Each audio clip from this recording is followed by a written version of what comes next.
Welcome to Amazon Acumen. अस्सलाम वालेकुम। उम्मीद है आप सब खैरियत से होंगे।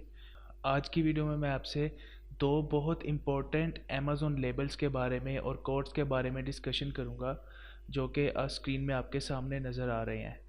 एक FNSKU है और दूसरी तरफ SKU है। SKU एक्रोनिम है स्टॉक कीपिंग यूनिट का, और FNSKU एक्रोनिम है fulfilment network stock keeping unit. सबसे पहले मैं आपसे SKU के बारे में डिस्कशन करूंगा। SKU असल में एक ऐसा कोड होता है जो अमेज़ोन आपको लिस्टिंग क्रिएट करते वक्त एंटर करने की इजाज़त देता है। अब इसमें दो चीज़ें हैं। अमेज़ोन पे जब आप अकाउंट क्रिएट करते हैं तो आपके पास दो सेलिंग प्लान होते हैं। एक इंडिविजुअल सेलिंग प्लान होता है और एक प्रोफेशनल सेलिंग प्लान होता है।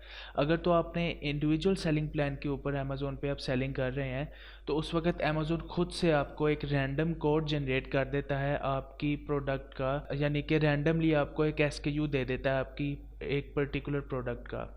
लेकिन अगर आपने प्रोफेशनल सेलिंग प्लान के लिए अप्लाई किया हुआ है अमेज़ोन पे, तो अमेज़ोन आपको आज़ादी देता है कि आप अपनी प्रोडक्ट का एक यूनिक SKU अपनी मर्ज़ी से दे दें। तो अगर आपके पास प्रोफेशनल सेलिंग प्लान अगर आपने लिया हुआ है अमेज़ोन से, तो आपकी जो भी प्रोडक्ट है आप उसको अपनी मर्ज़ी से कोई भी SKU दे सकते हैं। असल में SKU का मकसद ये होता है ताकि आप अपनी प्रोडक्ट को ईज़िली आइडेंटिफाई कर सकें, उसकी निशानदही आसानी से हो सके।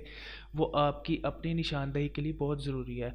अब मिसाल के तौर पे अगर आप अमेज़ोन पे 10 से 15 डिफरेंट प्रोडक्ट्स सेल कर रहे हैं, अब उन उन 10 टू 15 प्रोडक्ट्स के अंदर से आपके लिए अगर आइडेंटिफाई करना मुश्किल हो गया आपके सामने जब सारा डाटा आता है, तो आप SKU की मदद से उस डाटा को ईज़िली सॉर्ट आउट कर सकते हैं और आप पता लगा सकते हैं कि ये जो पर्टिकुलर डाटा है ये किस प्रोडक्ट का है। SKU में आप अपनी मर्ज़ी से कुछ भी लिख सकते हैं। फॉर एग्ज़ाम्पल अगर आपकी एक प्रोडक्ट है गार्लिक प्रेस, तो गार्लिक प्रेस का अगर आपने SKU रखना है तो आपकी मर्ज़ी, आप जिस जौन सा मर्ज़ी नंबर रख लें। आप उसमें यह भी लिख सकते हैं कि जो आपने गार्लिक प्रेस को फ़र्स्ट टाइम सोर्स करते वक्त जितने नंबर की इन्वेंट्री मंगवाई थी आप वो लिख सकते हैं। जो गार्लिक प्रेस के जब आपने फ़र्स्ट टाइम सोर्सिंग की थी तो तब जो भी डेट थी आप वो डेट भी SKU के अंदर एंटर कर सकते हैं। तो it totally depends on you.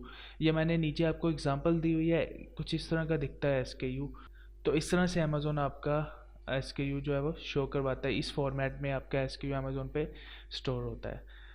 I hope अब आपको SKU के बारे में कन्फ्यूजन दूर हो गई होगी। अब हम चलते हैं FNSKU की तरफ। FNSKU का, जिस तरह मैंने आपको पहले बताया, FNSKU एक्रोनिम है fulfilment network stock keeping unit. Fulfilment network असल में आपको पता है अमेज़ोन के वेयर हाउसेस को फुलफिलमेंट सेंटर्स कहा जाता है।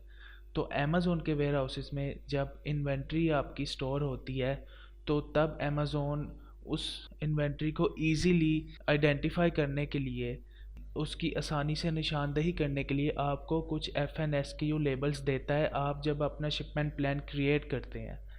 यानी कि अगर मैं आपको आसान अल्फाज में बता सकूं, जब आपका सप्लायर आपकी इन्वेंट्री यानी कि आपकी प्रोडक्ट्स को तैयार कर लेता है, प्रोड्यूस कर लेता है, तो उसके बाद आपने एक शिपमेंट प्लान क्रिएट करना होता है ताकि आपका सप्लायर आपकी इन्वेंट्री अमेज़ोन के वेयर हाउस पहुँचा सके। शिपमेंट प्लान क्रिएट करते वक्त अमेज़ोन आपको FNSKU लेबल्स डाउनलोड करने की ऑप्शन देता है। आपने वो FNSKU लेबल डाउनलोड करके अपने सप्लायर को देने होते हैं। अब मिसाल के तौर पे अगर आपके सप्लायर ने 200 यूनिट की इन्वेंट्री तैयार की है, तो अमेज़ोन पे जब आप शिपमेंट प्लान क्रिएट करेंगे और उधर आप अपनी इन्वेंट्री के नंबर ऑफ़ यूनिट्स जब 200 लिखेंगे, तो अमेज़ोन आपको 200 FNSKU लेबल्स जनरेट करके देगा। आप वो लेबल्स तमाम डाउनलोड करके अपने सप्लायर को पहुंचा देंगे, ईमेल कर देंगे या किसी भी डॉक्यूमेंट की फॉर्म में उसको सेंड कर देंगे। वो फिर उनको स्टिकर की फॉर्म में डाउनलोड करके आपकी इन्वेंट्री के हर यूनिट के ऊपर वो FNSKU लेबल्स लगा के अमेज़ोन के वेयर हाउस पहुंचा देगा।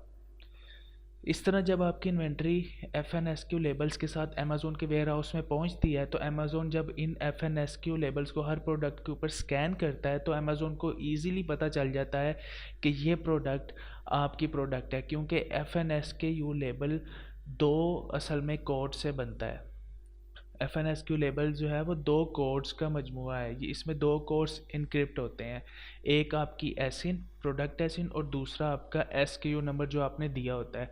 तो अमेज़ोन असल में आपकी एसिन और SKU नंबर को मिला के आपका एक नंबर बनाता है जिसको FNSKU नंबर कहा जाता है, और अमेज़ोन जब इसको स्कैन करता है तो स्कैन करते साथ ही अमेज़ोन को पता चल जाता है कि ये जो अभी इन्वेंट्री आई है ये कौन सी एसिन की इन्वेंट्री है।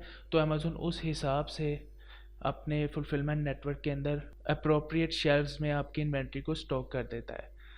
लेकिन अगर आप FNSKU लेबल्स लगा के नहीं बेचते अपनी इन्वेंट्री का, तो अमेज़ोन के लिए भी मुश्किल हो जाता है, काफ़ी टाइम कंज्यूमिंग टास्क होता है उनके लिए आइडेंटिफाई करना, इसलिए उनके लिए काफ़ी मुश्किल हो जाता है आपकी इन्वेंट्री को ट्रैक करना। तो इसलिए बेहतर यही है कि आप अपनी इन्वेंट्री पे इन FNSKU लेबल्स को लगा कर ही अमेज़ोन के वेयर हाउस भेजिए। तो आई होप आपकी कन्फ्यूजन अब दूर हो गई होगी, अब आपको FNSKU और SKU लेबल्स में डिफरेंस मालूम हो चुका होगा।